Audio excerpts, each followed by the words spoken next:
when it comes to conservative justice policy, the facts speak loudly and clearly.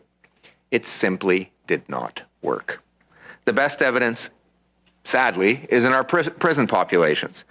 Indigenous adults represent 5% of the general population, but account for 30% of federally incarcerated inmates. That's double what it was 20 years ago. And it's even higher in certain provinces. Black inmates represent 7.2% of the federal offender population, but only 3% of the Canadian population. These statistics, this record is shameful. The reason the numbers are so high is due in good part to current sentencing laws which focus on punishment through imprisonment. At the center of this approach is the mandatory minimum policy.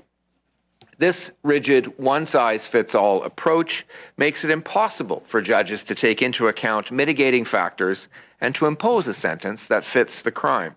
The legislation introduced proposes a number of measures to reform sentencing. First, with respect to minimum mandatory penalties, we propose to repeal MMPs of imprisonment for all drug offences and certain firearm offences.